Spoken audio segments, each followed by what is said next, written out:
Welcome to everybody out there. Man. Hello, and how are you doing? My name is Brian Trippett. I am the Front Porch Conservative, and welcome to the Monday night session of Chattin on the Porch. Normally, I would call this the Blue Monday special, but no, we are not blue tonight because we have a very special guest returning for a returning engagement on the electronic front porch, and he is always welcome here. And I will explain momentarily why he has come back to the electronic front porch, but we'll get to all that in a moment. We are on Rumble, we are on Twitter, and we are on that quaint little alternative social media platform known as YouTube. So please, if you haven't done it yet, let's say you're a complete stranger who's found your way to the electronic front porch, and you're like, who is this crazy man in the hat and the vest and the shirt? Who is this guy? What's he all about? Well, why don't you go ahead and sub to my channel and find out? You can subscribe to my channel on Rumble. You can subscribe on YouTube. You can also follow me on Twitter, which would be greatly, greatly appreciated. And while you're at it, when you're going ahead and subbing to my channel on Rumble and YouTube, please go ahead and hit the thumbs up button, leave a comment in chat, do all those great and wonderful things that tend to promote small little channels like mine. We are a going little concern. As I've often said, we want to be a going big concern. We can do that with your help. Again, my name is Brian Trippett. I am the Front Porch Conservative. I am sometimes known as the fine fella in the fedora. Occasionally, I'm called the common man with common sense, but I am, above all else, your host. Again, we are on Rumble, we are on Twitter, and we are on YouTube, so please go ahead and subscribe to my channel. It would be greatly appreciated. We are here to give our views, talk about the news, laugh if possible. Hopefully we don't cry too much. But otherwise, we try to get through this crazy thing that we call life. And if that is something you want to be a part of, then you can become a member of Fedora Nation. All you have to do is hit that subscribe button on Rumble, hit that subscribe button on YouTube, and you can become part of the coolest online community out in the whole of social media. Great to have you guys here with us tonight. It is Monday. We are started a new week. News is popping all over the place. Some of it we're going to get into tonight with my guest. But before we do, a couple of hellos around the Fedora Nation. And lovely Lana is in the house. Mwah, hello, baby. Good to see you. Let's see who's on the Rumble side so far. The Wingnuts are fully represented. WWG1 is dropping in some stuff, which I will get to momentarily. TBA is here. Good evening, Fedora Nation. Well, good evening to you, sir. Glad to have you guys here with us tonight. All right. We are going to do a real quick run through a small number of memes, or memes, as the kids call them these days. And these are compliments to WWG1. Then we'll go ahead and bring on our guest. So, Peanut the Squirrel, his memory lives on. He inspired an entire nation to rise up and speak with their vote. And you know what? Every so often, when you see a squirrel somewhere, just remember, it might be more than you thought, because that squirrel might be getting ready to pledge to you an entire life debt. I mean, you're driving down the road, you avoid a squirrel pledges a life debt. In the darkest hour, the squirrel shows up to help. So, just when you think, my friends, that squirrel may not be there to help you, you could be wrong. That might be the ghost of Peanut. That might be Peanut reincarnated. We'll never know. So there you go. A few other folks have popped in the room. Let me say hello to them. Adam, how you doing up there, you crazy Canadian? Fist bump to you, sir. Zippy's in the house. Oh my goodness. Lurks with a brain that lurking while the voices are on a lark. Oh my. Oh dear. Gypsy, good evening to you, my dear.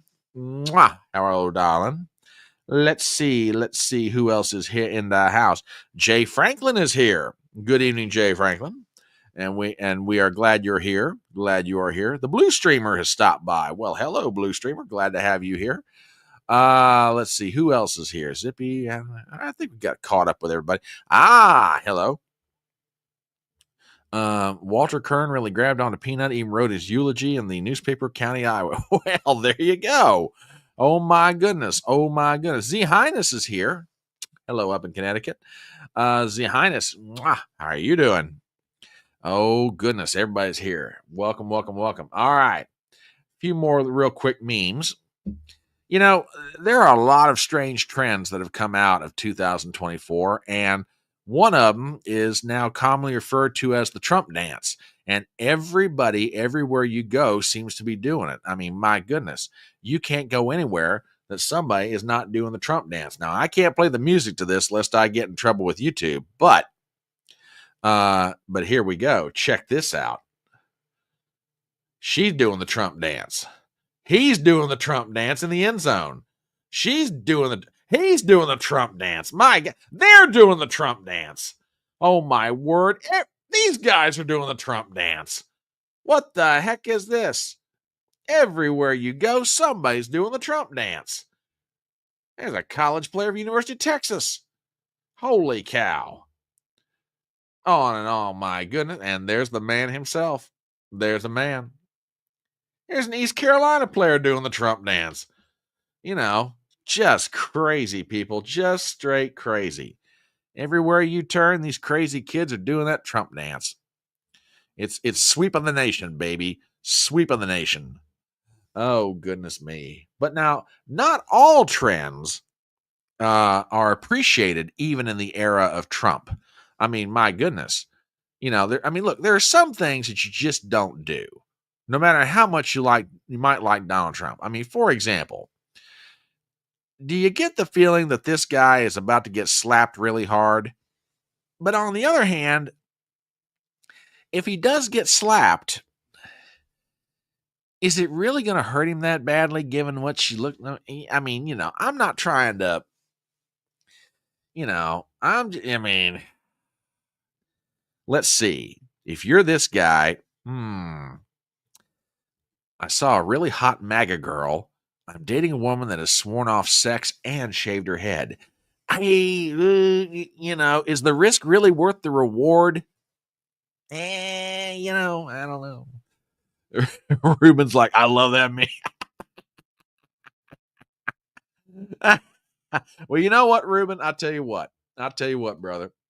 This one comes compliments of WWG1, and I will pop that. I mean, it's already on the Rumble side, but I'll even put it in there again for anybody who may not have had a chance to grab it. Motard's here in the house. How you doing, Motard?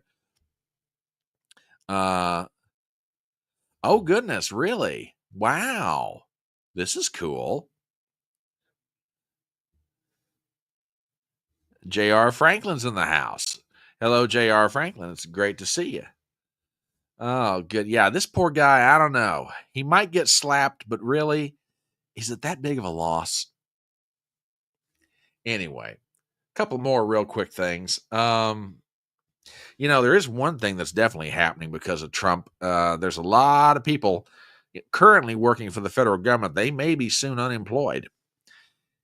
And, you know, it's rough. I mean, because, you know, these people are making a very hard decision about what they need to do occupationally. So, you know what? If you see these guys in an unemployment line, be kind. I mean, you know, look, they had a career. It was a great career. They look like they were really on their way. And now they got to deal with this. You know, what are you going to do? Poor folk. All right.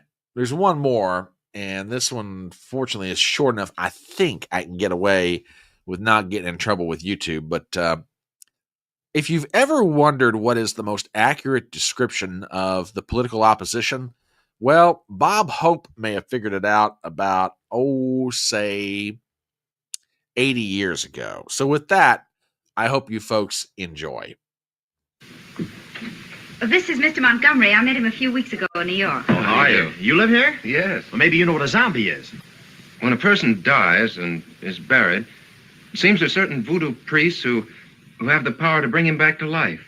How horrible. It's worse than horrible because a zombie has no will of his own.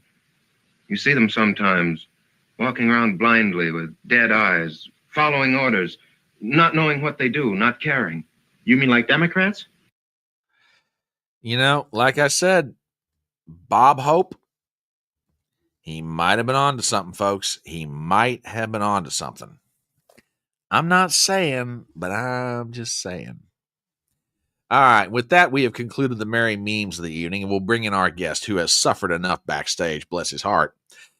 Now, I've had this channel now almost 2 years. It's hard for me to believe as I say that.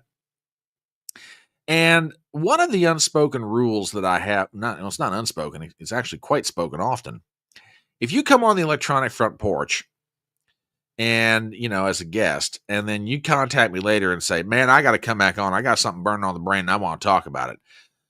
Hey, if you've been invited on, assuming that you don't do anything egregious to make me mad, then absolutely, I'll bring you back. And, my friend who I'm about to bring back most certainly has not done anything egregious toward me. And I always love it when he and I can get into a conversation. And this one's burning on his brain. He's like, I got to come on the show. I got to talk about this. I was like, all right, when do you want to do it? What are you doing Monday night? I'm like, okay. So with that, ladies and gentlemen, please welcome back one of the best, coolest people in the whole of social media. He has been a frequent contributor to this channel. He's been a guest on Chattin on the Porch. He is the proprietor of Pensive Politics, a channel on YouTube. You can follow him on Twitter. Please welcome back my dear friend, Christian Watson. Hello. Christian, how you doing, sir? I'm good. How are you doing? That was some funny stuff you were just showing just a moment ago. Well, I couldn't imagine myself doing that Trump dance. I just couldn't do it. It's funny. It's very funny. It's very heartening. No, it is. It is. I've always liked that dance too. It's the classic old man dance. Doesn't involve too much motion. It's very funny. It's very heartening. It's heartening. Well, I mean, I think it's probably the safest dance I could get away with because it only involves basically hip and arm motion because it's like, as you're jamming out to the YMCA by the Village People. So I'm thinking, all right, I can probably do that and not give myself a heart attack in the process. So, it's probably safe enough for me. How you been?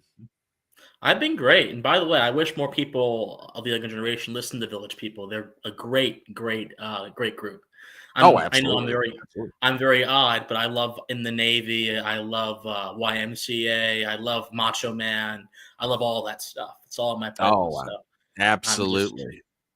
And it's actually funny. Before we get into the more serious stuff of the night, when I was at Trump rally recently, and at several of his rallies, he plays a lot more of old stuff. Like he plays a lot of Beach Boys. A lot of Beach Boys. And I see some of the young people getting down with it, and that makes me very happy because I've loved the Beach Boys since I was in college, and I was once considered weird for it, but I think it's great. Brian Wilson is one of the great musical geniuses of our age. Seriously, absolutely. I wish we could study his mind more than we already can, but looking at his music, just seriously, he had an immense mind for talent, and that group still is culturally powerful, whether they were in the '60s. So, far before absolutely. I was around, but still. Absolutely. I mean, Brian Wilson, Eddie Van Halen. Oh my God. Van Halen's one of my favorite bands. When Eddie Van Halen died, I almost cried.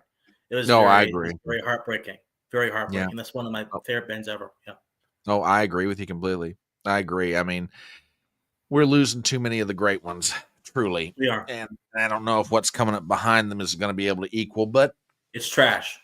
Yeah, it really is. It's absolute, and that's one thing, because unfortunately, I don't want to derail us too much, but I gotta say this. But unfortunately, I think that the culture that we have right now is a culture of mass distraction and a culture of mass consumption. When you blend those two things together, you don't get anything of quality. You get nothing that reflects beauty. You get nothing that reflects a grand ideal. You get no impulse towards excellence. What you get is mass manufactured trash that is not inspired, and the only thing it does inspire are the pockets of the people who can line their pockets with the results of that trash being drifted into the world. And in fact, the 80s got criticized for this reason, but I don't think the 80s really deserved it. Because the 80s got criticized for the use of synthesizers and all that kind of stuff. And they said, well, this has no soul in it. Well, actually, listen to some of Van Halen's songs. They use synthesizers in a way that inspires a kind of adventure within you.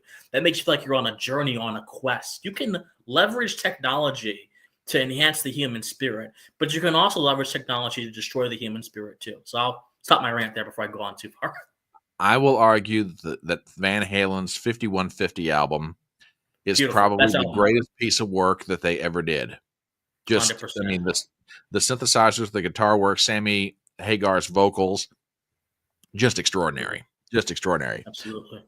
All right, let's get down to it. I mean, ever All right. since election night, man, I have been watching your Twitter feed, and you have been, I mean, I think you're mad enough in some cases to boil an egg on top of your head, or fry an egg on top of your head, I should say. Some of these cabinet choices that Trump's making is just absolutely making, just if a hot iron poker were to come out of your eyes, I think you would travel it all the way down to Mar-a-Lago and stick it into Trump. No. So, no, well, okay, all right. Maybe I am exaggerating. I love President. I love President Trump. In all honesty, I do. I love him to death. I think he's actually. Well, let me preface this before because I'm going to say some things that are not very kind about some people, but I'm going to preface this before I say it. He is one of the most inspirational figures in my lifetime. I'm Gen Z. I was born 2000, and I've seen a lot of different people ever since I reached the age of maturity. Ever since I was able to follow things intimately, on my phone and stuff like that. I've seen a lot of different people rise and fall, and I think President Trump is probably the exemplar, just in terms of how he conducts himself, in terms of his persistence, the exemplar for the kind of virtue, the kind of persistence that I want to embody in my own life. You can forget all his warts, you can forget all his flaws, and no one's perfect. And I think that people that expect perfection themselves have a very skewed view of human nature and a very skewed expectation of what human life should consist of. But from what his virtues are, that he's persistent. And that persistence, I think, embodies classic Americana. So I think he's personally one of my heroes. So let me just say that because I'm going to say some things that are not going to be very nice in a few moments. So. No. Look, you know the rules. Free speech reigns on the electronic front porch. We can always agree to disagree. I have a feeling that I'm going to take some devil's advocate positions tonight because I've got some thoughts about these cabinet choices. Let's start off at least with a general range. Let me pop this up on screen. And I think at this point, this is probably the most comprehensive list that anybody's got out there. Okay. Now, there is one addition that just got named today. And I'll pop it up here. Sean Duffy, former congressman from Wisconsin, has been nominated as Secretary of Transportation. Former member of Congress, former member of the military, if I remember correctly. But he has now been nominated. But going back to that chart, here's what we've got so far. Obviously, the chief of staff is Susie Wiles. The ambassador to the UN is Stefanik. EPA is Zeldin. National Security Advisor Walls. John Ratcliffe at CIA. Pete Hegseth at Defense. Homeland Security, Kristi Noem. Secretary of State Rubio. DNI is Tulsi Gabbard. Attorney General is Gates. Robert Kennedy Jr. for Secretary of HHS. VA Secretary is Doug Collins. Secretary of the Interior is Doug Burgum. And although they are not on the list, it does need to be pointed out for the sake of fairness. Vivek Ramaswamy and Elon Musk as the sort of co-chairs of the Department of Government Efficiency, or DOGE, for lack of a better saying. Okay, before we get started, zippy with a rumble rant. Art ebbs and flows with common skill. Common skill died with manual labor. So since the 1990s, things have been slowly getting worse and more canned. Thank you for the rumble rant, Zippy. And if you guys see me occasionally pop something in my mouth, I'm fighting a sore throat right now. So apologies in advance to everybody. Okay, to these cabinet picks. Here's my thought, and feel free to jump in and tell me that I'm full of crap. No, I'm going to hear you out. I think that there are, at this point, and we don't know the rest of them yet because there's some big ones hanging out there. Treasury is probably one of the biggest. Yeah. There are the domestic picks. I don't think anybody's got too much of a problem with. And at least I can speak for myself on that one. Okay. It's the foreign policy stuff that's scaring the crap out of me. Now, here's what I'm getting at. Walls at National Security Advisor, Rubio at State, and Ratcliffe is a wild card. Okay. Here's where I come down on this, and then I want to get your thoughts on it. The first Trump administration was marred in part by people who, while Trump espoused a, non-interventionist foreign policy, he had people around him, by his own choosing, by the way, that were undermining what he said he wanted to do. Okay. Mm-hmm. Okay. And everybody thought, all right, the big question going into 2024, if Trump wins this thing, has he learned his lesson? Well, the first three nominees he drops are, well, I shouldn't say the first three. Mike Walls for National Security Advisor, Rubio, and then Ratcliffe. And all of a sudden, everybody's just kind of like putting their palm up to their forehead going, oh, oy vey, what the hell? Come on. Mm-hmm. Justifiably so. Those are absolutely atrocious. All of it. Ratcliffe is not a wild card, in my opinion. Ratcliffe is not even say it. Please go on. Go ahead. Jump in, man. Go ahead. Ratcliffe is I don't want to insult people. He is someone that I think has very sinister motives. But I'm going to get into all of that a little bit later. I want to hear more of your thoughts. Okay. Ratcliffe, I think, on some things in the first Trump administration was good because when he was heading up, I believe it was DNI. Okay, you want to release stuff? Cool. I got no problem with that. You should have gone ahead and done it, but all right, whatever. I think most of these cabinet positions are picked on the basis of loyalty. I got no problem with that, by the way. Apparently, for some strange reason, the press is just all aghast at the idea that a president should pick people who are loyal to him. Oh, my God. Like Barack Obama didn't do that. Like Biden didn't do that. Like every other president hasn't done that at one time or another. The major criticism from the press is these people aren't qualified. You know this why. I thought that's the whole point of a confirmation hearing. I thought that's the whole point of the vetting process on the part of the president. And the rest of them are like, they'll destroy the administrative state. And I'm like, you really need to give me any more reasons why I ought to support these people? Seriously? But that said, there is always a fox in the hen house.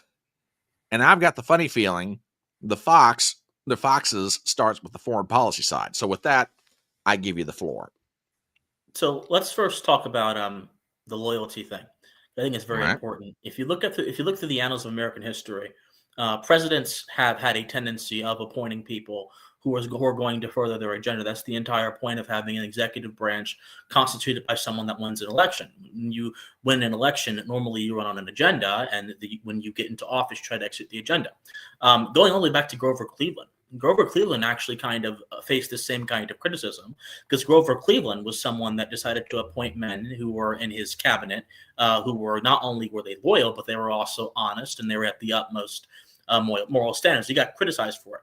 Now, his criticism came from I think a different source because he bucked what was called the spoils system, which was the dominant mode of interacting with the American government back then, where who you know, not what you knew. Nepotism was the basis upon which you got appointed to political positions. Cleveland not only ruined that by enforcing the Pendleton Civil Service Reform Act and extending it to thousands of federal employees, he also ruined that by appointing people to his cabinet that were based on merit. Now, the real question the real thing we can take from Cleveland's example, and the real question I think that we should ask ourselves when evaluating the selection criteria for a candidate is not if they are institutionally qualified. It's is their appointment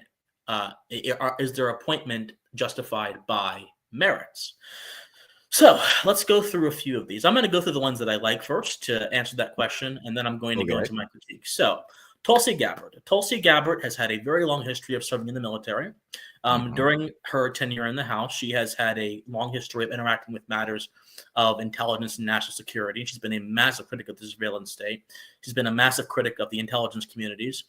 She's been a massive critic of the defense industry, so much so that they are calling her an Assange, a Putinist, and an Assadist. Assad being the dictator in Syria, because she dare suggest that we should actually try to have peace with Assad. And she also suggested that we should also try to have peace with Putin. And so for those reasons, and by the way, she's done wide speeches that have gone on for many minutes about these topics. She's done it coherently, and the best that her opponents can muster up is an attempt at guilt by association, proximity ethics, and association fallacies. So I think for D&I, which is an executive cabinet level position, which most folks don't understand, D&I is quite literally in executive command over the intelligence agencies. In fact, George Bush made it like that. It wasn't like that before. But in the mid-2000s, when Bush was trying to ratchet up the power of the surveillance state, what he did was, I think he'll ultimately come to regret it, what he did was he made the executive office of the D&I quite powerful to the extent that the D&I can now declassify things, I believe. They can fire or hire senior officials. They can reconstitute the intelligence agencies at their will, obviously with the consent of the president, but they can do that unilaterally as well if the president decides to be hands-off. So I think that Tulsi Gabbard, not only as an outsider, but as someone that is critical of the normative state of the intelligence community, is someone that can go in and provide some intelligent intelligent analysis to how things should be done better. Okay, now hold on a minute. Let me inject one question, and I hope this does not derail you, because this is something that I've been wondering about. No. So if the director of national intelligence has the authority to fire people inside the American intelligence network, how long is it going to be before Tulsi Gabbard runs afoul of either John Ratcliffe or Marco Rubio or even people in the Treasury Department? Because if she's got unilateral authority to get rid of people, and you've got cabinet secretaries with the power over these people like Rubio and Ratcliffe, who maybe, shall we say, do not share her views on certain things, how long do you think it's going to be before those folks get into a fight? So this is the complication, and this is, I think, Trump's fatal error. Trump's fatal error here is that he is... Okay, in the case of Ratcliffe, it's not the same with Rubio, but in the case of Ratcliffe, he's appointed him to be CIA director. D&I is over that agency. Same thing with Matt Gaetz. Matt Gaetz is probably going to be the AJ. I think he's going to actually get it through, because I just read a report. Trump's really trying to force it. I believe he'll get it through. Okay, whoever he appoints as FBI director, Matt Gaetz will be their boss. What he's doing is that he's appointing cabinet level positions to be an authority over the executive agencies. So it doesn't really matter. Well, it does matter, but in all actuality, it doesn't really matter from a command standpoint who the CIA director is or who the FBI director is, because Matt Gaetz and Tulsi Gabbard are over both of them. You see, he's kind of playing fourth dimensional chess here, because he has the ability to order. Well, he can actually order the constitution of those agencies himself through executive order. I don't think he really knows how to do that. But he can order them through his attorney generals, which is a little bit less controversial, even though it still might cause some problems. And that then therefore allows him to forestall any of the bad things that Ratcliffe or whoever may be the FBI director, hopefully it's Kash Patel, but if it's not Kash Patel, or maybe the FBI director may do. Now, there's still significant risks. My hope is that there's not going to be much of a conflict, because my hope is President Trump will set his agenda out straight and plain, and my hope is his agency heads will execute on that agenda. But unfortunately, appointing people like Rubio and appointing people like Ratcliffe is a sure way to assure that your agenda is forestalled and it's subverted at some level. And we can get into that a little bit later if you want to, or now, whenever you want to. Well, hang on a second, because we've got a question from the audience. Yeah. And this is because you used a word with relation to Ratcliffe, and I'd like to hear an explanation for this one myself. The question becomes, use the word sinister in relation to Ratcliffe. All right. Yes. For the sake of discussion, would you explain why you feel this way about the potential incoming director of the CIA? Of course. Number one, he signed a letter with Mike Pompeo to get Speaker Johnson to extend the warrantless FISA surveillance powers. Number two, John Ratcliffe has taken a lot of money when he was in Congress, took a lot of money from the defense industry, the very industry that he would have connections with as a CIA director. I can actually give you figures. So during his term in Congress, he took $28,000 a year from L3 Technologies, which is a defense firm.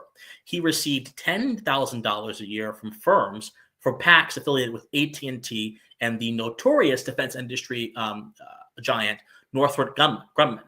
So the fact that you have a CIA director interacting with these agencies, taking money from these agencies, and then advocating a position that blatantly benefits them, i.e. warrantless fights and surveillance, shows you that he has no interest in actually defending the Constitution. He has no interest in actually mediating the special interests of the defense industry, and he is more so an institutionalist. Now, I'll give Ratcliffe credit.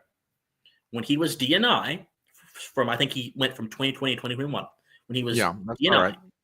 He made a lot of people in the intelligence community upset because he subverted them. He subverted them, and then they were being loyal to Trump. But it's possible to subvert people or to push the envelope without entirely breaking the seal. You can push the envelope without breaking the seal, and that's what he did.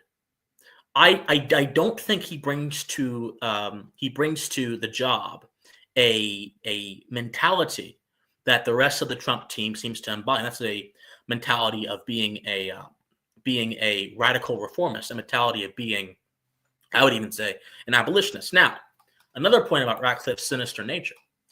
There's an article from CNN, and I can send it to you if you want, but I'm gonna read off of the title.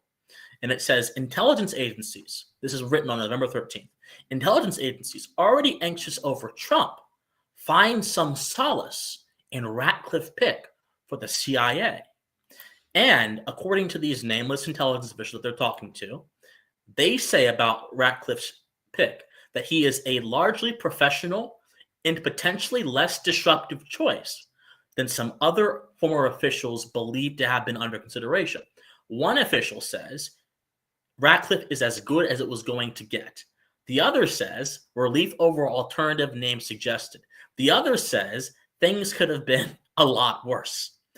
So the intelligence community is actually relieved and happy that John Ratcliffe is the choice for the CIA. They're mad at Tulsi Gabbard, but they're happy about Ratcliffe.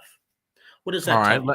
It tells you that the institutions within the intelligence community believe they can get away with the kind of stuff they've been getting away with for the past few decades under someone like Ratcliffe, because Ratcliffe can cover for them. Ratcliffe can subvert, President Trump's oversight in some way, shape, or form. This is what Bill Barr did. This is what Mike Pompeo did. Mike Pompeo literally bragged about robbing, stealing, and doing all kind of bad things to CIA director under Trump. So we have to be very careful when dealing with these kinds of people.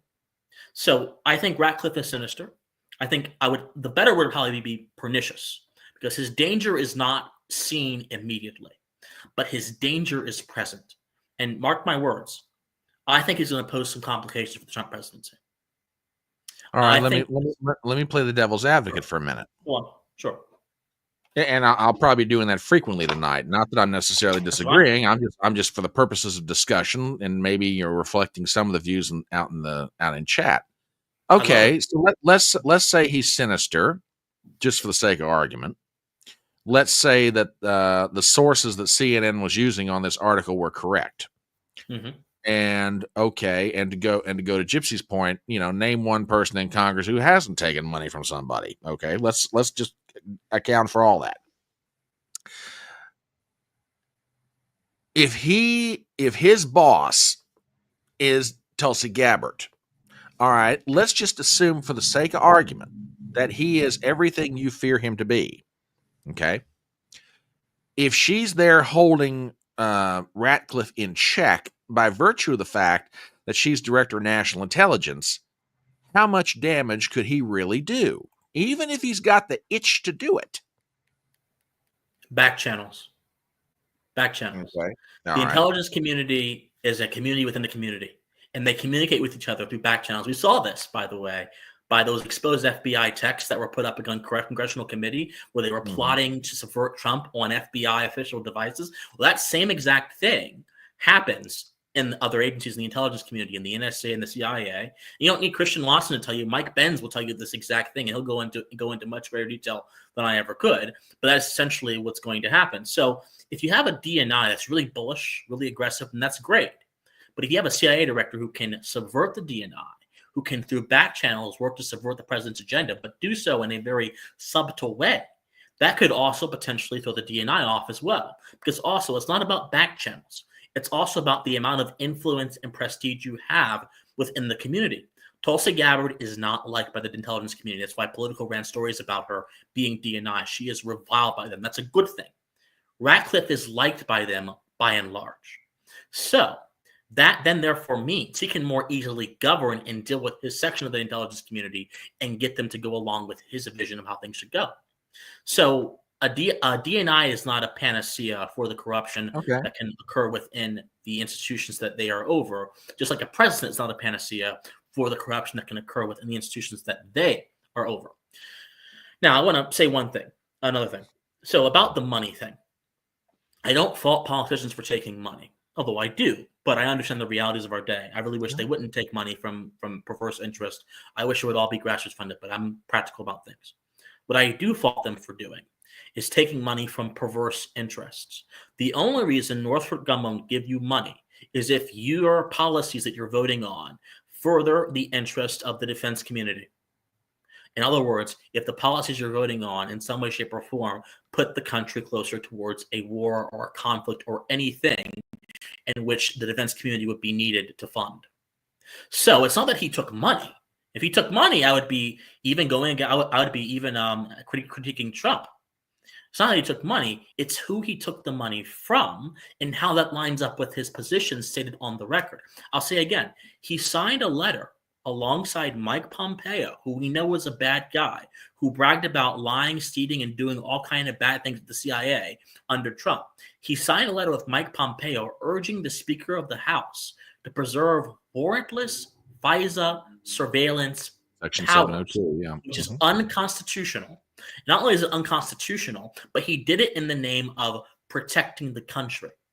So not only does he have a rather flippant attitude towards the Constitution, that's putting it lightly, he's also operating off of the political symbol of national security that Hannah Arendt noted in the 1970s, I believe, has been governing America since the 1950s. She said that, and Arendt in one of her last interviews said, she was an old woman, she said that national security is the raison d'etat of the United States government.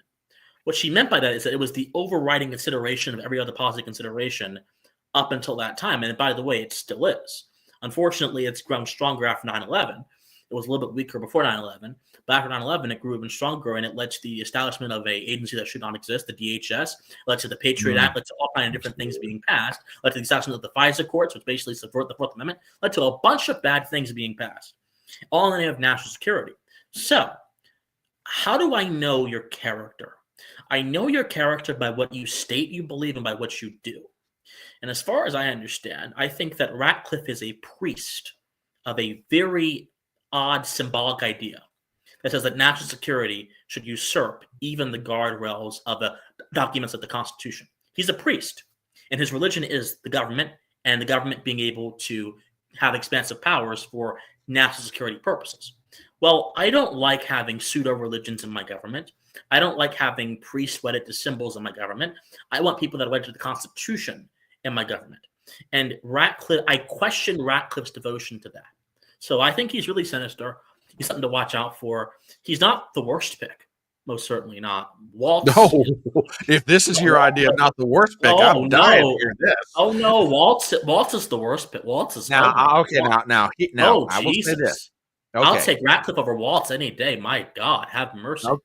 All right, now let me get into Waltz, because to me, it's one thing. Your critiques of Ratcliffe, okay, I can understand all those. I'm giving him the jury out card at this point, but let's see what happens. If you wind up being right, I will come back here and I will say I was wrong and you were right on Ratcliffe. Waltz scares the hell out of me. I mean, here's where I'm at. Rubio might be Secretary of State. Rubio's not going to do anything that Trump doesn't tell him to do. Okay. I hope not. In this respect, Trump wants the Ukraine war wound down fast.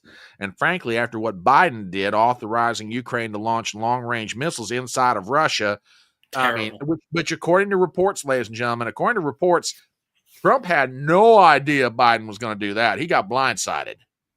You would think that if Biden was thinking about this, he might have had a discussion, but according to reports, no idea it was coming. So Rubio, who's been on record being, supporting Ukraine, then it's like, I'm not really wild about this. We're going too long. Not going to give me any more money. A little wishy-washy. His views on Russia, frankly, I think are prehistoric, but that's just me. But Waltz is the one that scares me to death. And here's why. And you're probably going to bring this up, but I'll just jump right into it. Here's my problem with Waltz. I have no problem with a national security advisor acting like a national security advisor, telling the president, Mr. President, we've got a problem. We need to do something. It's another thing when you have a predisposition already against a country. For example, Iran. Mike Walls has had and I could play the clip. I've got one pulled up. Okay. All right. No, this man is probably one of the greatest dangers to our country over the next few years. If he manages to last the job, Trump might fire him. I hope he does. But no, seriously, people need to know just how bad he is. All right. I've got a clip here from where Mike Walls, when he was congressman from Florida, and still is, by the way, appeared and was discussing Iran and the claims about building a nuclear bomb. Now, I'll explain my criticism of Walls here in just 1 second. Folks, as always, give me a sound check. Let me know if this is coming through okay, and here we go. I think at this point, the only thing that is going to stop the Supreme Leader from his nuclear obsession is a very credible use and threat of military force. Look, nobody wants war, nobody wants a conflict, but this is about deterrence. And at this point, with Iran believing they are this close, remember, they have to have the fissile material, but also the ballistic missiles and the ability to weaponize it. I think this is the only thing that will stop them. And what does that mean? That means a very clear statement from the commander-in-chief. We did not get that in that press conference, but it also means credibly moving. Hang on. Here we go. Forces into the region, and it, most importantly, selling the Israelis, giving the Israelis the technical, sophisticated military equipment that they've been asking for and haven't been getting from this administration. Doesn't this statement from the Supreme Leader that they can build a nuclear bomb if they want to right now, doesn't that sort of demand a response from the Biden administration? Well, again, we get this. I think it demands a very clear response, and that when we say we will not allow Iran to have a bomb, what does that mean? What are we prepared to do to stop it? The Israelis are very clear, and we, one, need to be clear alongside them, but two, need to be clear to the region that we will support Israel if they have to take action. Okay. And I thank everyone's indulgence as that was being played. It's one thing to be a national security advisor saying, Mr. President, this problem has come up. We probably need to take some steps.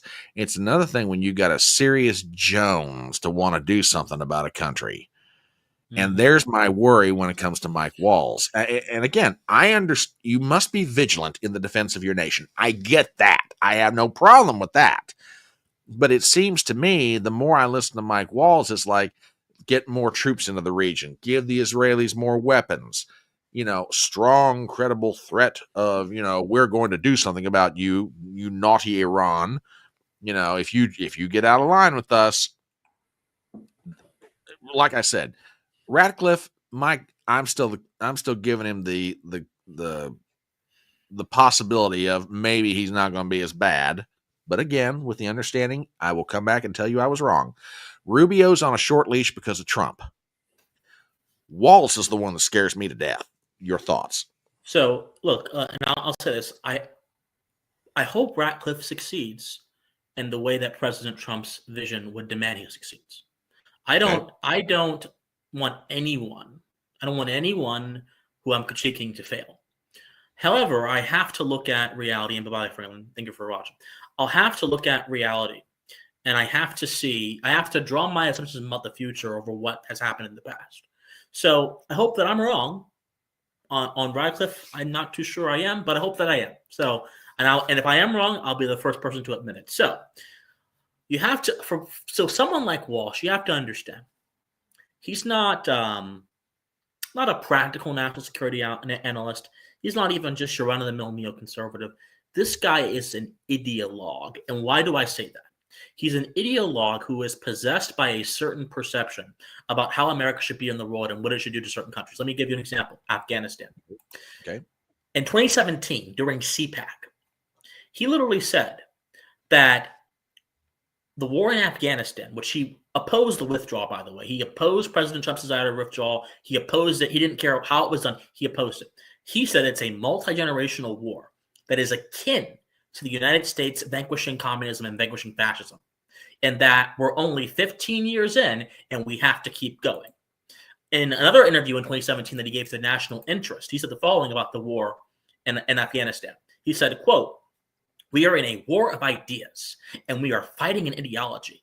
It's easy to bomb a tank, but it's incredibly difficult to bomb an idea. We need a long-term strategy that discredits the ideology of Islamic extremism. We are in a multi-decade war, and we are only 15 years in."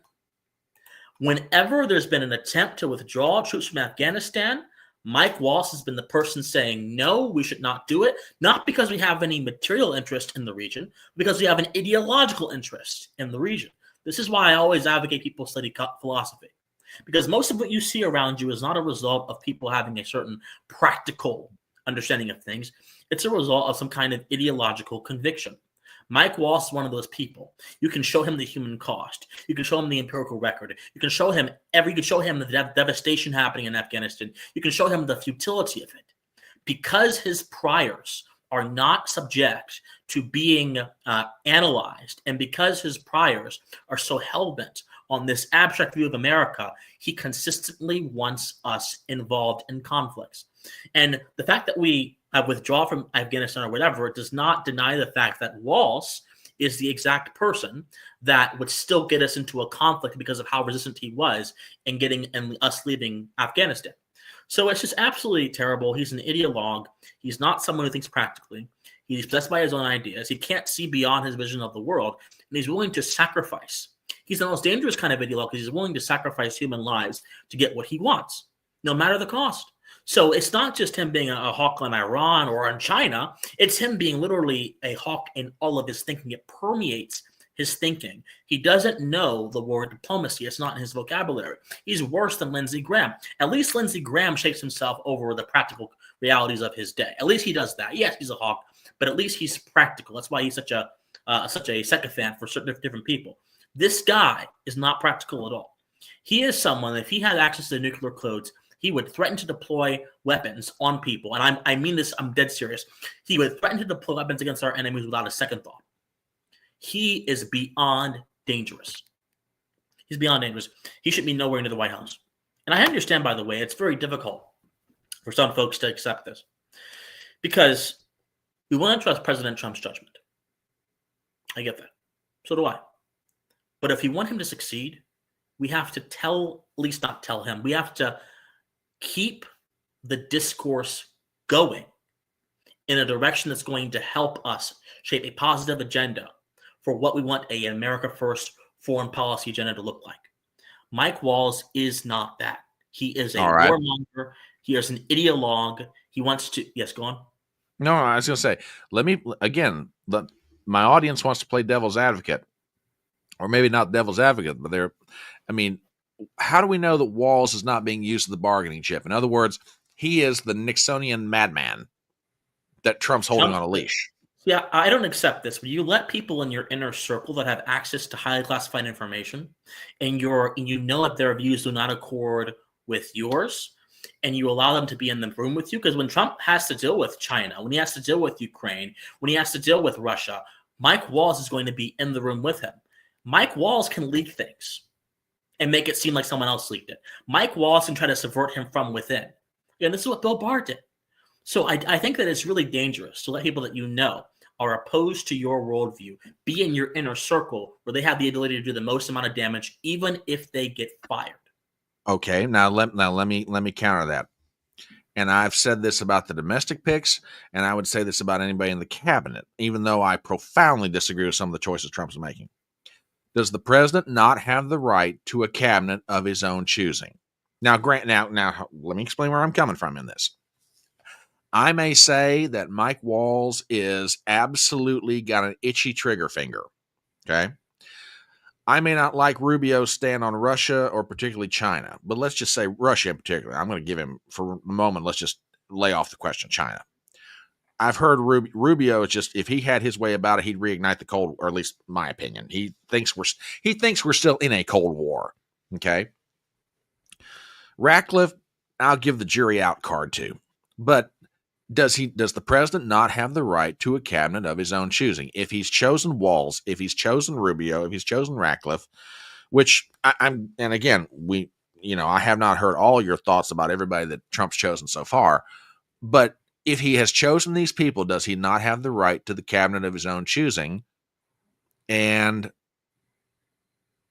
isn't that Trump's call in the end? Yeah, he has the right to it, but I have the right to criticize him too. All right, fair enough. Yeah, no, he has the right to choose whoever he wants to, but as someone that believes in the America First vision, my goal is not just to be a ruthless critic. My goal is to be a constructive critic that will criticize the people he chooses to ensure they match that principled vision that he set out.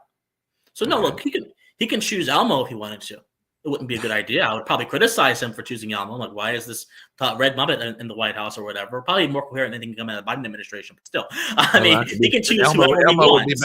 Elmo would be better than Biden, frankly.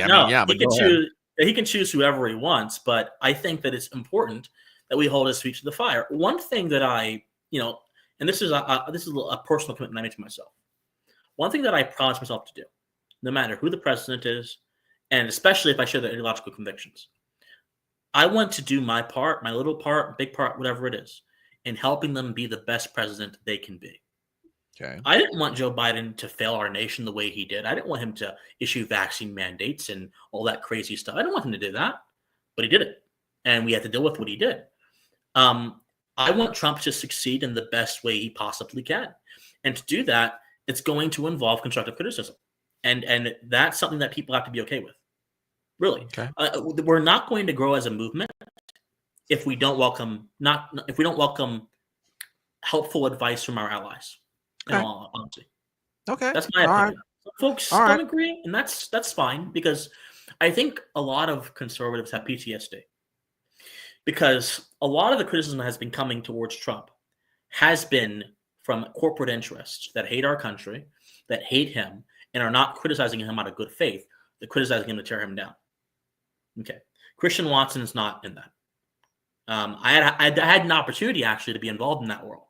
I don't tell this story very often, but my career path was leading me to a career in that think tank corporate media world. I intentionally changed course and said, you know what?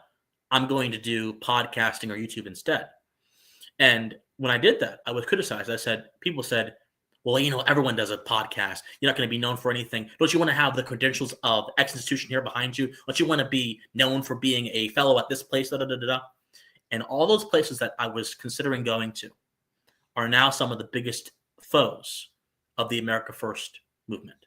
Okay. They're one of because they're an insider. They're insider institutions. They exist in the Beltway, and they will seek the preservation of the Beltway, even if they are so-called conservative organizations. I won't name names, but we can all imagine what I'm talking about.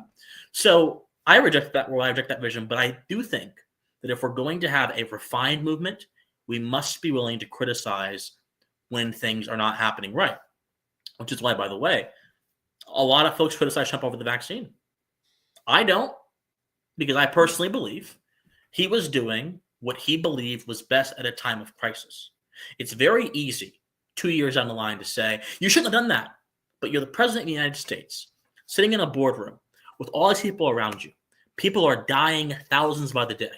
You're focused on, what can I do to maximize the potentiality of my citizens surviving and getting through this thing? Yeah. And in that, he made a mistake, I think. In that, I do believe he was a little bit too hands-off. In that, he didn't go aggressively against progressive states that shut down everything, or even Republican states that did as well. Like Georgia, I lost my job during the pandemic. It was terrible because the governor ordered all restaurants to be shut down. Yeah. Absolutely horrible. Should not have happened whatsoever. But am I going to sit here and point my finger and say you shouldn't have done that? No, of course not. Because leaders have to deal with practical considerations of the time, and that will sometimes compel them into making choices that, in retrospect, we wouldn't have made. So yeah. So I hope my point is clear. I'm not trying to. No. Look, ruthless, I knew that you and I would probably come at this from slightly different angles, and I've always said people are at liberty to agree to disagree with everybody. I mean, be it in chat or you and I or anybody else that comes on here. But let me ask you a question, since we're sort of taking the long way around to the domestic side. Well, you know what you signed up Which usually happens when you and I wind up together. We get the long way around to a subject. You know what you asked for. We're talking about Beach Boys and about cabinet picks. I know. Let's say rounding third and heading for home, which was Joe Nuxall's great phrase as a baseball broadcaster. Two individuals that touch on the question of foreign policy and domestic. Mm-hmm. Elise Stefanik at UN ambassador. And to me, the one pick that is mystifying, but I'm stepping out on faith that I think this could wind up being a great choice, Pete Hegseth at defense. Now, I'll explain why here in a minute on Hegseth. Yeah. Here's where I'm at with Elise Stefanik. I think she's extremely smart. I think she's extremely well-spoken. Mm-hmm. I think when she went after the professor of the president of Harvard, okay, I understand the point she was making. I do think there was a little bit of grandstanding in some of that. I'm not going to lie. I'm not going to lie about that. I don't quite know where she's at from a foreign policy standpoint. Now, granted, her job is to represent the nation as Trump tells her, this is what I want you to tell the world. Mm-hmm. So I'm kind of giving her what I'm kind of giving Ratcliffe. And maybe I have less reason to give it to Ratcliffe, but okay, fine. Jury is still out card. Hegseth to me is the most fascinating, head-scratching choice that Trump has made so far. Now, before anybody says anything, let me explain this. I have no doubt whatsoever of Pete Hegseth's patriotism. I really don't. Not one bit. Man wore the uniform, served his country. Got no problem with that. I have no problem with his work in trying to help veterans coming home. Got no problem with that. To the best of my knowledge, he has never run an organization as vast, complex, and as labyrinth-like as the Department of Defense. And now, here's the part that mystifies me about the choice of Hegseth. There are, and again, this is no criticism of him, there are any number of individuals that I would think, and also one of them I was really hoping for would get it, which would be Colonel Douglas Macgregor. He's good. Trump has chosen Hegseth. And again, I stand by my statement. The president is entitled to the cabinet of his own choosing. But Hegseth, I'm like, I know you've got a plan here, but devil, if I can figure it out, I was standing back here going, okay, this one's kind of interesting. Head scratch. Your thoughts on both of them, Stefanik and Hegseth? So I'll start with Stefanik first. So I've seen a lot of criticism of her from some people. Anyone that did not expect the Trump administration to be pro-Israel, I think, has not been paying attention for the past 9 months. Okay. I fully expected a pro-Israel policy. So there's not much surprise. In fact, if I was President Trump and I was thinking the way he thinks, I would have probably picked her as well. She's a very good orator. She's a very good rhetorician. She has a lot of fire under her belly. I'm not entirely sure of her convictions. Before she got into the spotlight with the Harvard grandstanding thing, she didn't really vote the way a MAGA person would vote. So her convictions are probably malleable, which is politics for you. It's unfortunate. I don't like it very much. But hey, I think that she's smart enough to do whatever President Trump says, which I guess goes for his administration. And I think that she's a fresh face as well. So I think you can rely on her to be a consistently pro-Israel voice in the UN, where if you're looking at this from the policy perspective of Israel, they need a voice in the UN. The UN, the ICC are all trying to place charges on Netanyahu and all kind of things. So if the U.S. is a strong and unrelenting ally of Israel in the UN, then I think that they're going to be much more willing, perhaps, to listen to our advice on things. You know my position on the entire situation. I am an American first person. I believe in peace. I don't think that there should be any kind of killing of Jewish people, and there shouldn't be any kind of mass bloodshed of anybody. I really think that groups like Hamas are inimical to peace, but I also think that some people are not willing to realize that beyond Hamas, there are innocent people that are involved, that are being used by them and that are being exploited by them, and those innocent people shouldn't be forgotten. So, my personal preference is that America gets in and we settle it diplomatically.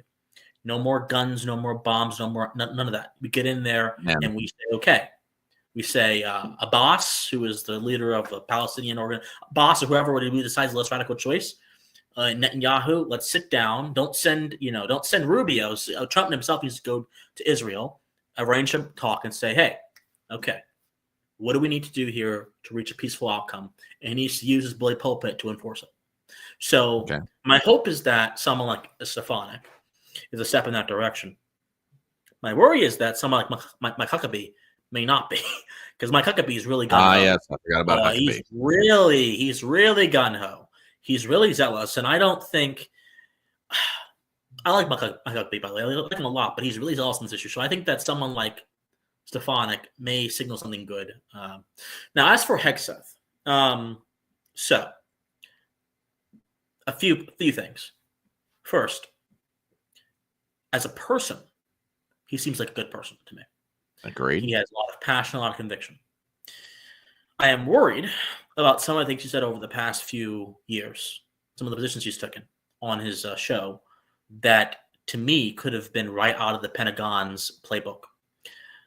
For example, he called the fight for Ukraine, a struggle for civilization, Western civilization. After Trump killed Soleimani, he called for Trump to bomb Iranian cultural sites, like carpet bomb the entire country. There's been several times where Hegseth, in recent history, not in 2006 when he was standing behind Bush, I don't care about that, but in recent history, where he has advocated a very muscular, I would say even a very annihilationist foreign policy. That worries me. Now, he claims to be a recovering neocon. Okay, well, his actions will dictate it. I don't. What he's been saying for the past few years does not imply that to me. It implies to me that he is someone who's very gung-ho and he's willing to go ahead and bomb other countries if it means, showing, American strength.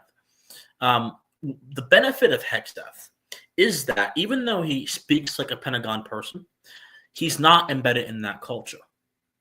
And that then therefore means he's not necessarily loyal to anyone within the defense industrial complex. He's not loyal to anyone within the Pentagon. That molds well for President Trump being able to shift the agenda at the Pentagon to his benefit. And the thing about Hegseth, that he has a kind of clarity about what he wants to do.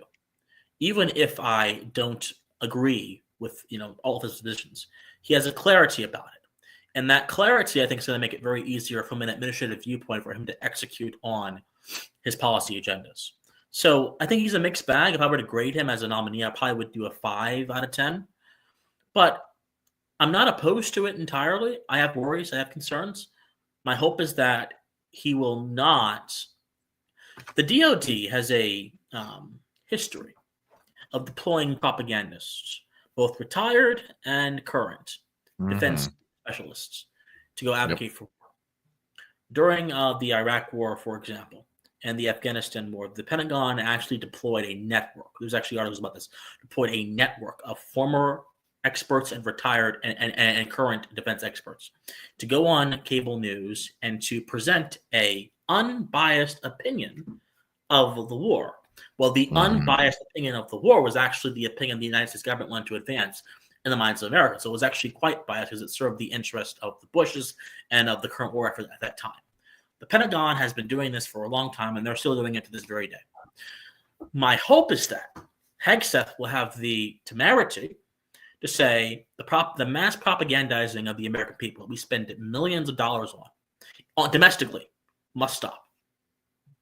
Unfortunately, the reason I'm not so certain he's going to do that is because most of what has come out of his mouth in foreign policy up until recently has been Pentagon talking points.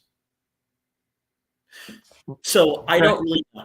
I'm at the point where I'm willing to let him go through the confirmation process and perhaps get confirmed. I'm willing to let that happen and see what he does. Another thing I'll see about him that's really good is that he wants to get rid of wokeness in the military. Great. No problem there. That is a no-brainer. There should be no political ideologies involved in the military. It should be about training, refinement, and about defending the country. Great. That's great. And the fact that he is so willing to do that, and he's not afraid to say that, is wonderful. That is probably the silver lining, but beyond that, I'm a little concerned that he may not have that kind of originality of thought to guide the DoD into a healthier internal culture that it needs to get into. Because it's not just about wars. It's also about how does the Pentagon operate domestically? How does the Pentagon view shape the minds of Americans domestically? How does the Pentagon view their role domestically? Because the Pentagon and the military-industrial complex are handmaidens. They go hand in hand. So I'm not worried about him getting us into a war, whatever. I'm worried about him not effectively reforming the culture at the Pentagon because he recites a lot of what they believe. So I don't hate him. I think that he is. I think he's a good person, but I'm just gonna wait and see. Like you're doing with Ratcliffe, I'm gonna wait and see with Hegseth.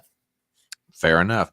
And before we get into the rest of the domestic picks, let me do a real quick commercial for both of us. My name is Brian Trippett. I'm the Front Porch Conservative. This good gentleman right over here is Christian Watson. He is the proprietor of a YouTube channel known as Pensive Politics. You can also find him on social media. If you are not subscribed to our respective channels, please do us both a favor. Give us a sub. We're both on YouTube. I'm also on Rumble. We're both on Twitter. So give a thumbs up. Follow us both. Do everything you can to help us out as we are both trying to grow these little channels that we've got. All right. The domestics. These picks to me now, and I'm kind of a like, all right. Trump went grocery shopping, and he did pretty good in this aisle. Didn't do real good in this aisle. Jury's still out. But the domestics that I've seen so far, I'm sitting here going, whoo. Oh boy. The best description I've heard so far of the way of the 5 picks that came out last week comes from Rich Barris, the People's Pundit. The way he described it was Trump just sat back in his chair down at Mar-a-Lago, pulled the pin out of a grenade and threw it off in a direction, said, okay, well, there goes Gates. Oh, that didn't land good enough? Okay, hang on. Let's pull Tulsi. All right, there goes Tulsi. Oh, that didn't cause enough of an explosion? That's all right. I got one here. Robert Kennedy, pull the pin on the grenade, toss it. Oh, that really left a crater. Good choice. All right, I'm down with that. Okay. We've talked about Tulsi. Mm-hmm. Gates, to me, has got to be an absolutely fascinating choice. And I'm not going to lie. I'm much like a lot of people. I never saw Matt Gaetz coming. Not surprised in one sense. No, I didn't. I mean, look, Jeffrey Clark, major player in the America First MAGA movement. He's a former deputy attorney general under the first Trump administration. Mm-hmm. Could have seen him. Could have seen Kash Patel, which, by the way, it's being rumored, if not FBI, deputy attorney general. So you could see that. I could see Kash Patel. I could have seen any number of people in the America First movement getting attorney general. Matt Gaetz, I never saw. Well, let me put it this way. Does the choice make sense in terms of a lot of reasons? Yeah. Is it the first one that hit the top of my brain as far as the list? No. Like I said, I could have seen a lot of other people before we ever got down to Matt Gaetz. Mm-hmm. Gaetz is probably, in my mind, if he is confirmed, and he's partnered with a really good chief of the FBI, which to me, I'd love to see Kash Patel get that. Because you watch those two characters go to work together, that'd be a load of fun. Mm-hmm. But if Gaetz is teamed with a really good a really good FBI director, Gates might wind up being one of the most consequential attorney generals in the history of the 21st century. And I know that's a pretty bold statement to make. Consequential in this respect. Here's where I'm at with Gates. Let's just be honest about it. The Justice Department needs a house cleaning. There's just no getting around it. A house cleaning for any number of different reasons. One, you got a bunch of careerists in there that are so far lefty that they have forgotten the rule about, hey, guys, justice is equal. We're not supposed to treat one group of people under one set of laws, treat another group under another set of laws. Lady Justice, she's gorgeous, but she's supposed to be blind. We're persecuting whole classes of citizens simply for exercising their constitutionally guaranteed rights, and the government does not like the fact you're speaking out against the regime. Okay, not administration, regime. You have persecutions and prosecutions. You have people languishing in jails from J6 who should never have been there. You got 70-year-old little old ladies who spent 10 minutes inside the Capitol and they got sentenced to 18 months in jail. I mean, I can sit here and go on and on and on with the problems at DOJ, which are in part of the problems over at FBI, but we're waiting on the nominee for FBI. Gates has the potential, if he's given free reign and carte blanche, he's got the potential to just go into the Justice Department and clean house. What do we get on the other side of it is going to be the $1 million question. So, having teed you up, I'll turn you loose and I'll be right back in 1 second. Gates. Yeah, so I think Matt Gaetz is a very interesting choice. I think he's one of the best choices so far for many reasons. Number one, he is a lawyer. He does have a formal training in law. Number two, he understands a lot of the different topics the DOJ is going to be dealing with. He understands, for example, the J6 issue very, very intimately. He understands, for example, how the FBI leverages mass surveillance powers very intimately.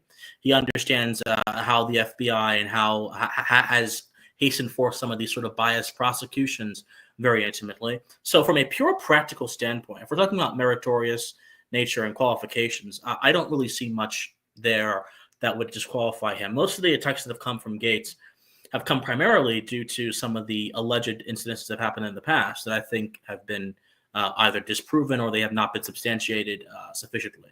But I want to talk a little bit more about this sort of culture at the DOJ and the culture of the FBI, because you cited a lot of good things. A lot of, well, they're not good, but you cited a lot of things that I think warrant the need for reform. But we should go a little bit further back from the 21st century and go into the 20th century, when the DOJ was involved in several things that I think were condemnable. The DOJ was involved, for example, in this sort of alliance with the mafia in America to go against their political opponents. The DOJ, for example, was involved in the late 60s in the sort of bad jacketing, which is to discredit somebody by spreading false information about them, of several groups, the Black Panthers, for example, the Vietnam anti-war protests, for example, so on and so forth. The DOJ was involved in the attempt to try to coax Martin Luther King into doing bad things to himself. The DOJ was involved in trying to overthrow Fidel Castro, actually with Robert Kennedy, the Attorney General at the time, his blessing. He actually allowed all this stuff to go on. The DOJ has been corrupt for decades. And the reason it's been corrupt for decades is because we've had presidents who have turned up not only a blind eye to what their attorney generals are doing, but have in some cases believe what their attorney generals are doing promotes American interests. Mm-hmm. So I'm happy that a lot of people are waking up in the 21st century because of what's happening over the past few years. My fear is that despite all of the widely available information that has happened over the past 60 years, if J6 and the abuses there hadn't happened, most folks wouldn't have even woken up, and we wouldn't be talking about Attorney General Matt Gaetz right now, which concerns me. I think people need to read history more. It concerns me. The FBI has been crooked for a very, very long time. So I think what Gaetz has the potential to do, he has the potential to declassify several things. There are several things that need to be declassified that have been institutional secrets that have been kept for a very long time. He has the ability to dismantle the FBI as Attorney General. He can dismantle it. Now, you can't do it unilaterally because the FBI is established by law. And unfortunately, whenever you have an executive branch established by law, you have to go through the lawmaking process to disestablish them. This is one of the great injustices of the administrative state, because there's 3 principles of separation of powers. There's the non-delegation principle. A branch cannot delegate its powers to another branch.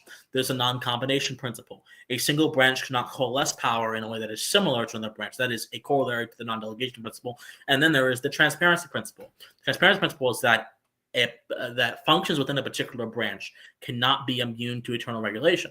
Well, the fact that the FBI and the CIA, both executive agencies, are established by the force of law violates, number 1, the non-combination principle, and violates, number 3, the transparency principle, because the president himself cannot dismantle those agencies unilaterally.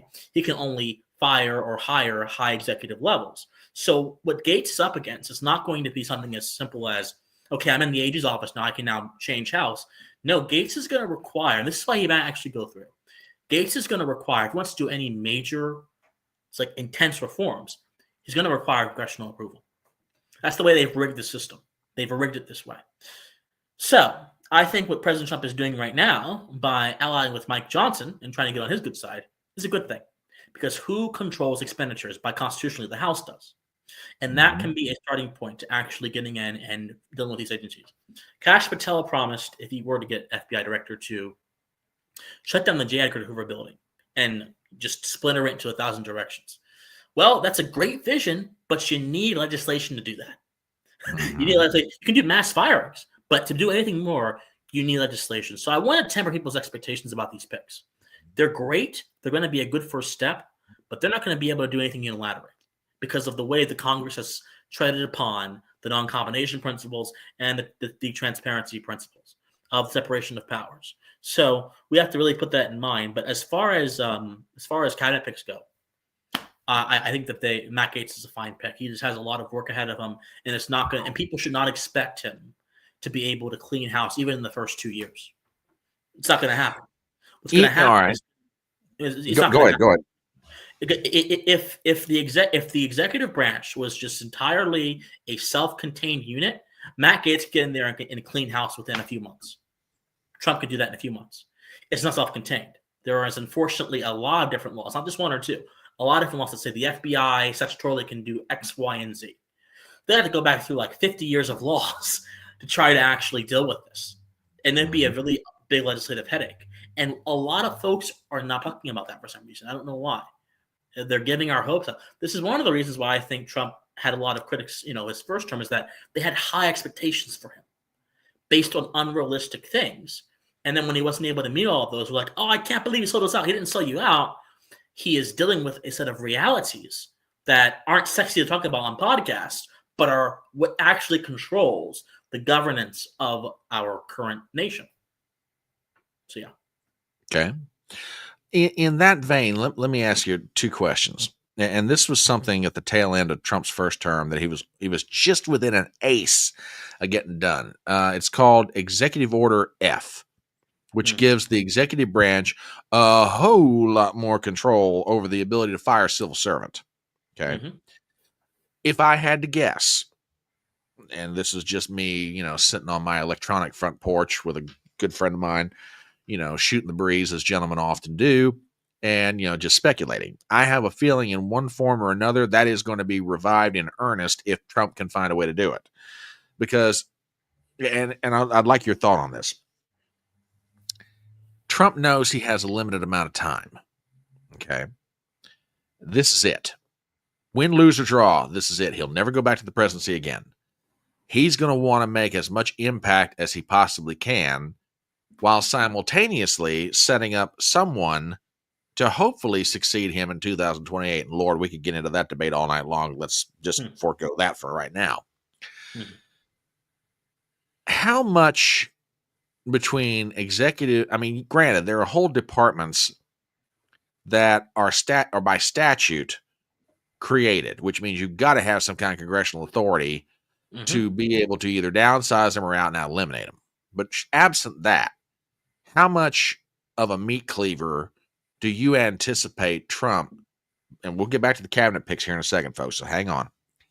How much of a meat cleaver do you expect Trump to take to the federal bureaucracy that he has direct control over? So mass firings are on the table. He can do it if he doesn't do it in a way that's discriminatory. If he does it in a way that's mass firings, that's random and totally select, he can do that 100%. The problem with that is you're going to have to fill positions with people eventually. And unless you get rid of the agencies, that's cutting off the middleman. Yeah. But okay, that requires Congress. You see the circle. Hold on a minute. Do not. Well, wait a minute. If Trump can eliminate the Department of Education by a stroke of the pen, he can't. He cannot. Okay. No, it was established in the 1970s by Jimmy Carter through legislation. He cannot. No. What he can do is here's what he can do. He can change how they work. He can say, okay, I'm going to fire X amount of people. Okay, I'm going to command you not to give grants to schools. He can change how the Department of Education works, because what it does right now is it sets standards and it gives grants. Well, he can say no more grants, no more standards. He can effectively make it impotent. Easy, no problem. But to abolish it, he needs to repeal the law that it was established under, which was Jimmy Carter in 1971, I think. So he needs Congress. 79, I believe. 79, if I'm not mistaken. That's when the department came in. That's right. Right. But it's established by statute. So he can't just with the stroke of a pen do that. He can't do that. I know he's promising to do that. You guys are going to understand. There's a vision and there's practical implementation. By the way, not only do I want the Department of Education abolished, I want several departments abolished. I want the FDA abolished. I want the EPA abolished. I want the ATF abolished. I want several departments abolished. But hold on a minute. Yes. Why the EPA? The EPA is one of the most oppressive agencies in the history of our country. They literally give so much hell to farmers for doing things that they get away with. So, for example, during 2014, there was an incident called the Gold King water spill, where the EPA quite literally just dumped tons upon tons of toxic chemicals into an entire water area, affected natural wildlife, killed a bunch of different species, and then stepped back and said, okay, we're going to shield ourselves from accountability. Oopsie, we're sorry. If a private actor had done that, they would not only get fines, people will go to jail. There's been several times throughout the EPA's history where they've done this. Not only that, but there's also been several times where the EPA has stood in the way of innovation, where they've been blocking areas for people to go ahead and mine oil and so on and so forth. So I really think that the EPA is one of those entities that sounds good on paper, that has an aspirational vision, but in all reality is destructive to the American spirit. It shouldn't exist. It shouldn't exist. We, as the people, the very existence of the EPA is actually an insult to the American spirit. Because we as the people, when we were founded in 1776 and when we progressed throughout the years, we tamed the untamed wilds. And by doing that, we implicitly anointed ourselves as the conservators of the grounds upon which we live. The entire principle of property rights and homesteading implies conservatorship. Because if you cannot maintain your property, if you cannot maintain your homestead, if you cannot maintain the area around you, you will have nothing to own, and therefore you will have nothing to govern, and that will have a direct implication on your ability to deal with society. Therefore, when the EPA says, no, we are now the conservators, and we're going to enforce that by force of regulatory fiat, they are trying to usurp the duty that rightly belongs to us, the American people, and place it into the hands of a bureaucrat thousands of miles away. So the EPA is just, in my opinion, it's I don't want to upset anybody, but I think that it's a very vile institution, in all honesty. It's very vile. All right, now let me ask you a question, because you touched on another one that, to me, everybody sort of saw this one coming. They thought it could happen. They didn't know if they'd really believe it would happen, but now it's here.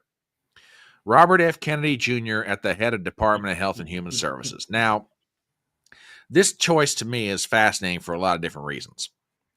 One, this is the first time in a long time that I can remember somebody of the opposite party, even though Robert Kennedy said, he left the Democrat Party. He left I mean, he may have on paper, in his heart of hearts, he's still a Democrat. Okay, he's a progressive. Yep.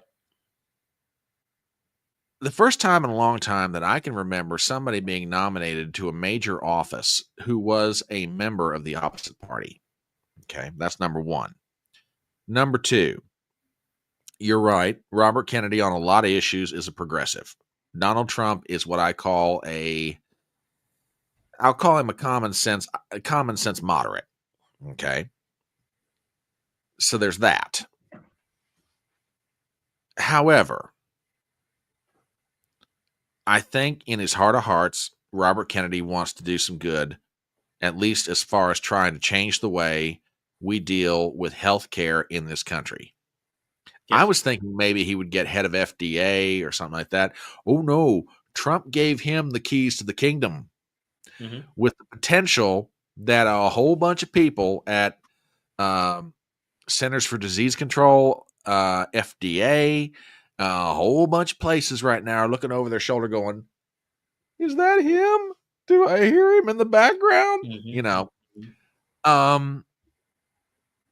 now, of course, the criticism, and one of the other interesting thing to me is where the criticism is coming from. Mike Pence decided to come up out of the gopher hole long enough to say, well, he's pro-abortion. He'll be the most pro-abortion HHS secretary in history. Now, my response to that is, yeah, your point. Remember, guys, it's no longer a federal issue. It's back in the hands of the states. Now, there's still some areas that HHS would touch on the question of abortion, but by and large, the pin is back in that grenade and it's back in the hands of the states. So to me, Pence criticizing Kennedy over that is kind of moot point. I got a feeling that Pence is covering his rear end for some stuff he did at the tail end of the Trump administration, but be that as it may,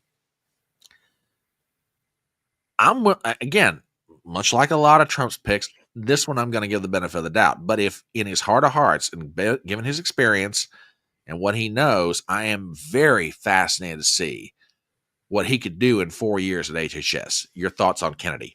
No.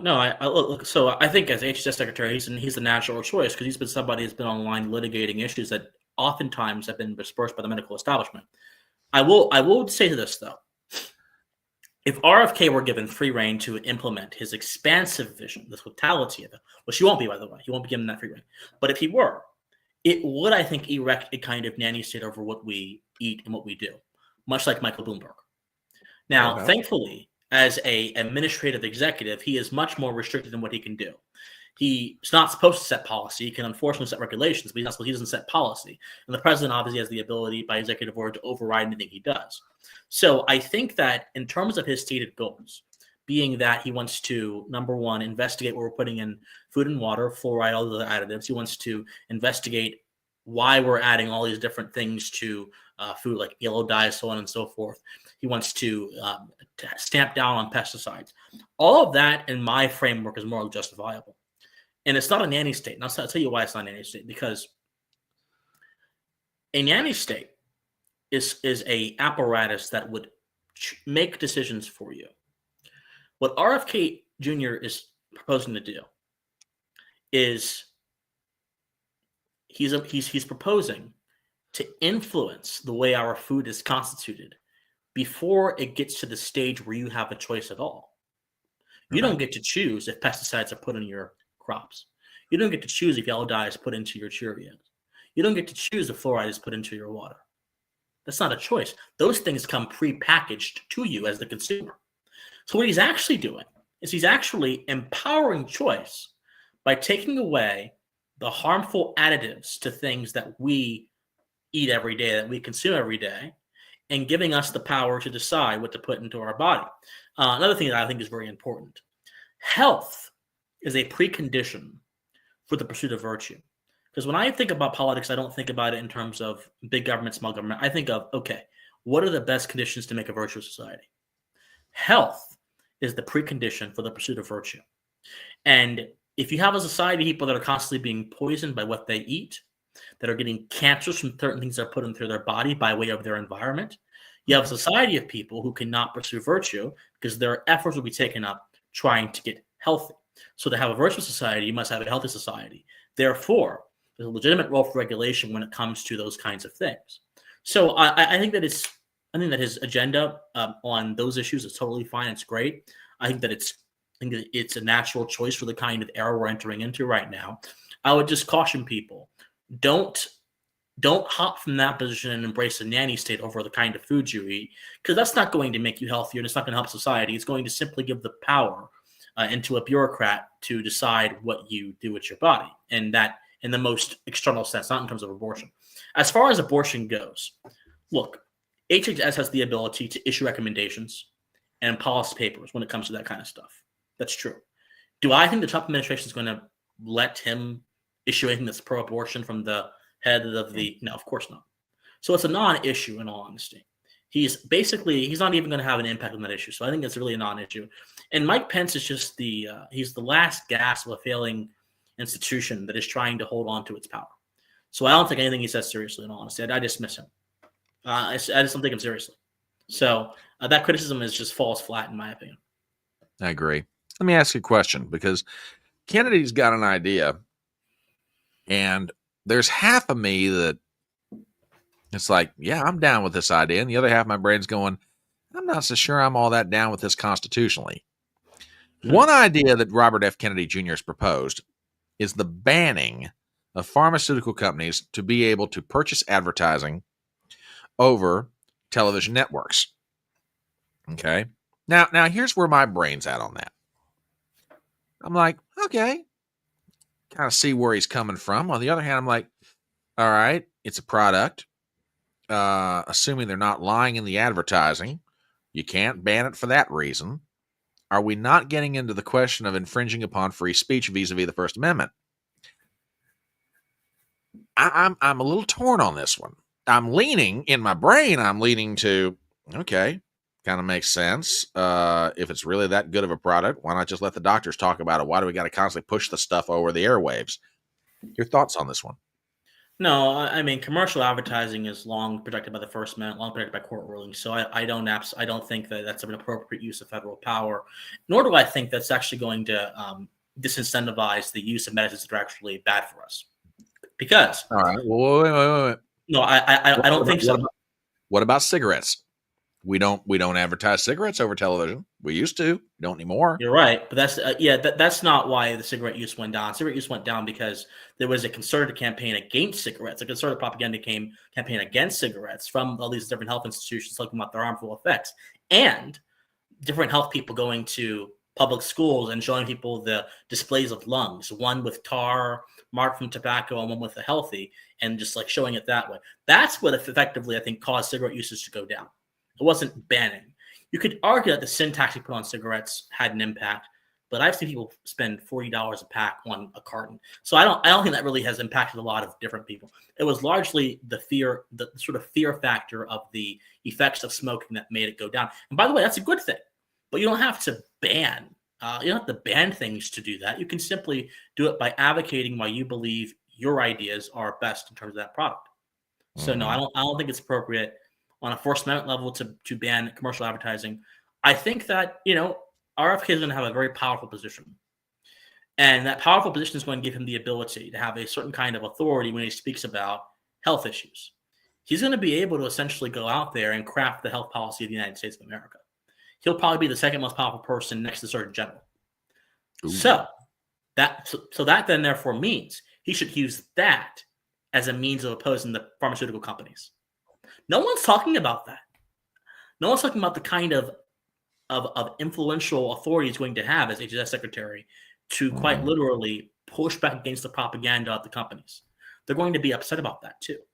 Because normally it's the Surgeon General and the HHS working in lockstep with the big pharmaceutical companies and the big insurance companies.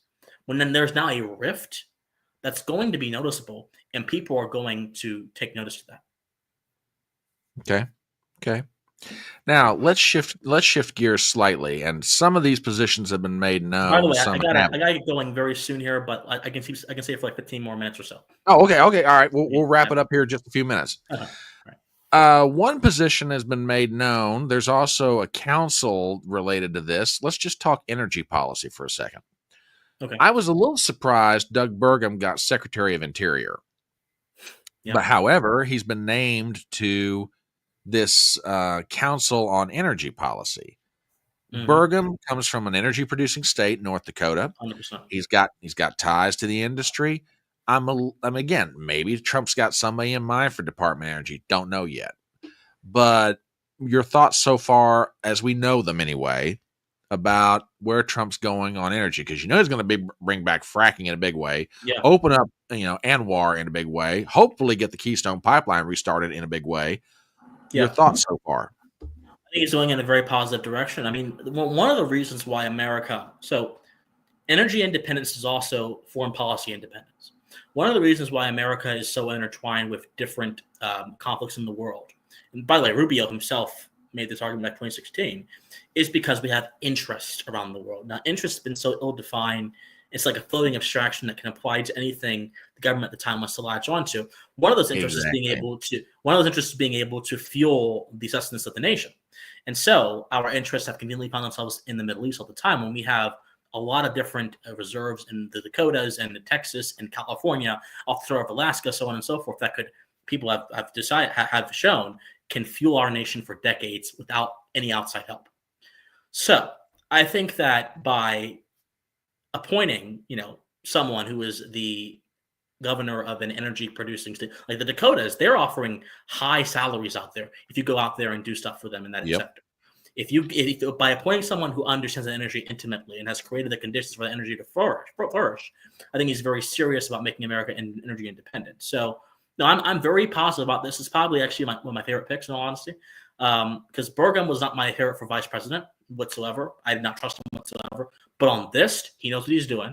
He has a proven track record, and he's going to help the country 100%. All right, 2 last questions. I'll turn you loose.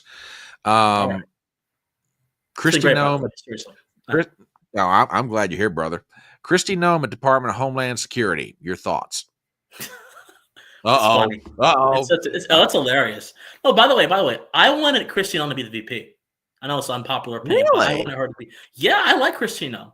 Look at her policy on intelligence and surveillance. She's actually pretty pro privacy, pretty small government. I like Kristi Noem a lot.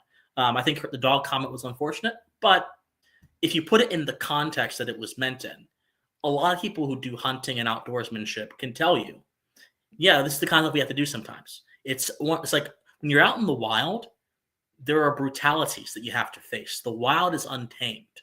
It's not civilized. It's the very essence of anti-civilization. So you have to realize some things. But anyway, I thought she would have been a great VP. Okay. I have no clue whatsoever why she was picked for this role. Not a single clue. I have racked my brain. I've been trying to interpret it. No clue whatsoever. I think the only reason she was picked is simply because she is a hardcore Trump loyalist, and she will give the border czar whatever he wants. He's going to be the one calling the shots. Yeah, Holman is going to be the unsung hero of the Trump administration. One of them, anyway. She will do whatever he wants. Yeah, I love that. I love that great line when he's being interviewed by 60 Minutes, and this young reporterette looks at Holman and says, "Is there any way to deport people and not separate families?" He's like, "Sure, deport the whole family together." And I'm like, "Okay, that's my boy. That's my boy." Serious. Okay, one last question. And by the way, as time goes on, I'm actually going to be making videos about the morality of deportation and stuff, because I think that over the next few years, conservatives must make a positive case for certain issues that are very sensitive. Deportation is one of those issues, and I think that a lot of us talking about it in a way that's very flippant. And we have to realize that 13 million people here undocumented, many more that have come in the past year or so. We have to realize there are folks here that have roots going back generations. And we have to deal with that in a way that preserves the rule of law, but also respects their dignity. So we have to balance that. My project over the next few months will be trying to find a comprehensive roadmap to balance that issue. Absolutely. All right, last question. I'll turn you loose. Your let me rephrase that. One of your absolutely favorite people. One, I think, although we haven't talked about it, if I had to guess, I'd say you have reservations on. Vivek Ramaswamy and Elon Musk at Doge, this unofficial Department of Government Efficiency. Your thoughts? Doge will only be as good as President Trump lets it be, because it's basically just an informal advisory board where they say, okay, here's what we think, here's what you should go after. And then, of course, the president does not control the power of the purse. The House does. So when it comes to making cuts, Trump will have to go to Speaker Johnson and say, okay, here's what Doge said. How can we work through this? So, but I'm at least very excited that there's going to be an active, energetic voice within the administration pushing the Trump agenda towards a positive point in terms of how they deal with waste, fraud, and abuse. That matters more than anything else, because the president can set or destroy a legislative process before it even begins. So Vivek being involved is great. I wish he would have more. I think he's an immensely capable person. I think that a lot of people were skeptical of him. A lot of people didn't appreciate just how special he was, which is very just disgusting in my opinion. He's like, you don't get many people like him. He's once in a lifetime. So I wish he would have gotten more, but hey, I'm happy that he's still in a place to be impactful. Elon Musk, I don't know what I think about him yet. I have many feelings. I like what he's done with X. It's very positive. The guy's a transhumanist, most likely. He's someone that wants to push the boundaries of what it means to be a human, wants to redefine that entire thing. And I actually have a video coming out on this on techno-skepticism. I need to have that kind of mentality in this new age. Because one of the areas that I'm actually really into is the philosophy of technology. And so I've been following AI developments and everything like a hawk over the past few years. And I think Elon Musk's vision for humanity, it's optimistic, but it's optimistic in a direction that I think changes who we are at our core. Yeah. That worries me. And conservatives need to pump their brakes. If I had a chance to talk to Elon, I would talk to him about all this issue. I'm sure my feelings would be worried, would be settled. But conservatives have to pump their brakes on being too conciliatory, because we have to have something to conserve.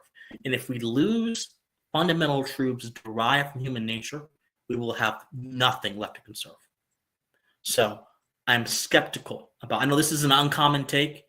I know that's what I'm known for, but it's an important one, in my opinion. So I'm cautiously optimistic about him, but I'm also skeptical about some of his more ambitious plans for humanity. Fair enough. And folks, this has been for me a fascinating discussion about what is yet to come, and it's going to have a lot of twists and turns before it's all said and done. And Christian's going to be here talking about it. I'll be here talking about it. Everybody's going to be talking about it.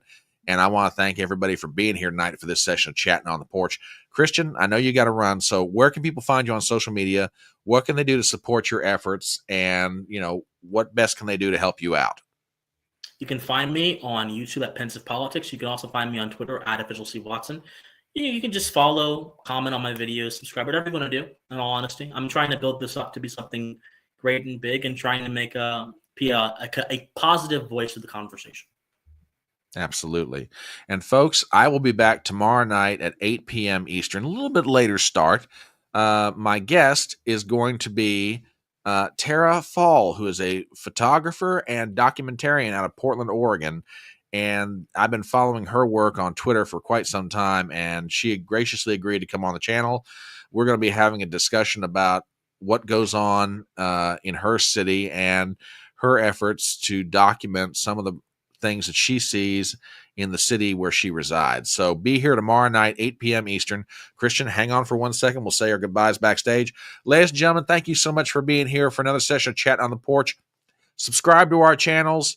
Follow us on social media. Hit the thumbs up button. Leave a comment in chat. We love you guys so much. Thank you for being here, and have a great night, everybody.